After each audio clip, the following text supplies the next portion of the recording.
There are the issues of when these visits are ongoing, people ask, how does that translate to money in pockets?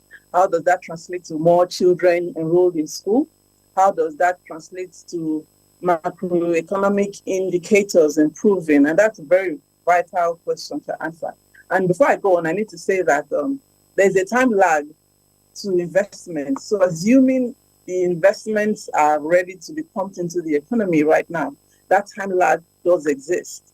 But despite that, how does this translate? For example, in the area of waste management, which is one area that the Netherlands government further promised $100 million injection into waste to wealth facility in Lagos. That will go a huge way in impacting the ordinary man in the streets of Lagos. So as we all know, we're dealing with, even though the LOMA, the Lagos State Waste Management Agency, they're relentless in their efforts to sanitize the state, and we see that happening. However, it's not sufficient because the waste production capacity of Lagos State is increasing at a higher rate than they're able to address it. So with this $100 million investment into the waste to wealth facility in Lagos, that would translate almost immediately, as soon as the investment is made, into cleaner markets, into cleaner streets in Lagos. And of course, that facility will employ people. People will be employed. And again, the whole recycling process for the waste to wealth facility will also yield economic gains. More so than that, once that facility is also instituted in Lagos, there's the opportunity for Nigeria to speaking of extending services to neighboring West African countries, there's also the talk about the water management system. And so the water management system is also very important for the common man, because we have, for example, last year about 300 to 500, 2022 and last year, about 300 to 200 people died from flooding.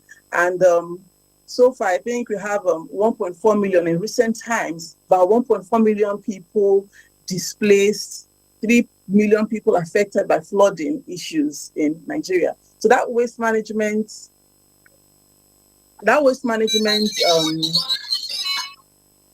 introduction, that waste management economic relation with Netherlands will go a long way to affect the common man, to provide relief for people in the flood management will go a long way to provide relief for people in flood-prone areas. The Netherlands have advanced technology. They have low-lying geographical landscape, so they have advanced technology in controlling flood. So the flood management will go a long way in controlling flood in flood-prone areas, which will also translate to making crops available, because the flooding affects the availability of crops, which also leads to food insecurity. So you can see that these investments will easily trickle down to the common man. For example, like I said, in waste management, in water management, which is flood control, and also in supplying potable drinking water to Nigerians. It would make water available to more Nigerians. About 70 million Nigerians right now do not have access to good potable water, 70 million.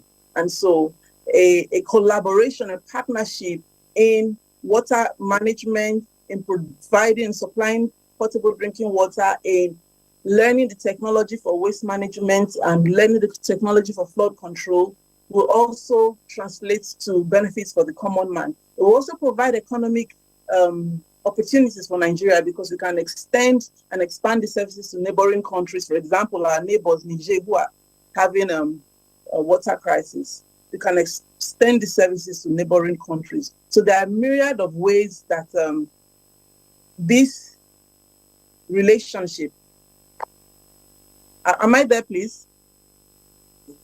Okay, so there are a myriad of ways that this relationship can translate to the common man. Still on agriculture, when the value chain of when technology is introduced into the agricultural processes, it improves the value chain. Not only are we able to feed the nation, we are also able to diversify our exports by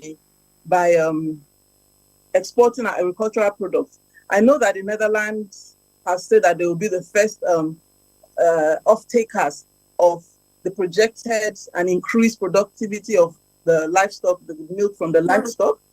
But however, that also creates an opportunity for us to improve our technological capacity in processing livestock products and other agricultural products to export to neighboring West African countries or even African countries. For example, we have the Africa Continental Free Trade Agreement there, and a lot of questions are out there.